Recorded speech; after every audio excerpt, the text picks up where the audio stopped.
Hi friends, ఈరోజు అయితే బియ్యం అయితే అయిపోయింది. రేపటికి లేదు, నేను మా అమ్మ బంధువులు అయితే తెచ్చుకోవాలి. మా అమ్మ వెయిటింగ్ ఇప్పుడు పోయి తెచ్చుకోవడమే. ఫ్రెండ్స్ చూస్తున్నారు కదా, ఎండ భయంకరంగా ఉంది. ఎంత భయంకరంగా ఉందంటే సీట్ అయితే నీళ్ళు పోసినాక కాలిపోయి పొగలు వస్తుంది. ఎండకి చెట్టు కింద పెట్టుకున్నాం, పర్వాలే. చెట్టు కింద పెట్టుకున్నా కానీ కాలిపోతుంది. మా అమ్మకి ఈరోజు తప్పే కాదు కదా అమ్మ. సో ఫ్రెండ్స్, ఇప్పుడైతే పోయి వచ్చేసాం అన్నమాట. బియ్యం ఆడ దొరకలే, గ్యాస్ సిలిండర్ అయిపోయింది. మళ్ళీ షాక్ పడిన సీతకొచ్చి పెద్ద పెంట. ఈ ఎండకి దూలు తేరిపోతుంది అసలుకే.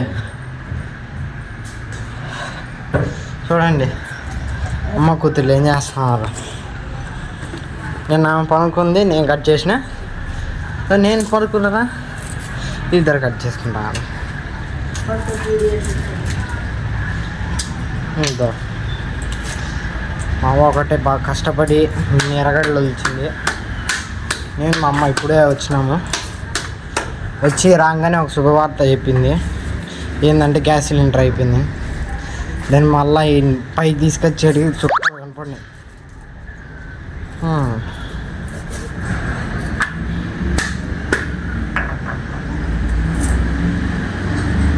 సో అంతే అన్నమాట. ఈరోజు సాయంత్రం మళ్ళా పోయి బియ్యం తీసుకురావాలా. షాప్ పెడుతున్నా అంటే బియ్యం తీసుకురావాలి. దూలు తీరుతుంది. మామూలు టెంకాయలు ఒకటి 30-20 తీసుకుంటారు.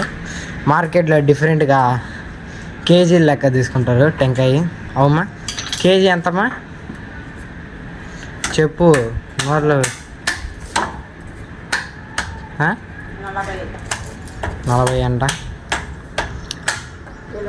టెంకాయలు బాగానే ఉంటుంది.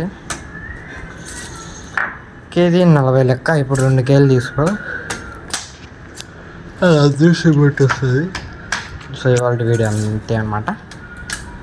ఇదంతా ఎండు మిరపకాయలు మూట తెచ్చింటే మూట అయిపోయి మళ్ళీ ఇప్పుడు సపరేట్ కొనుక్కొని సాగుతూ వచ్చాను.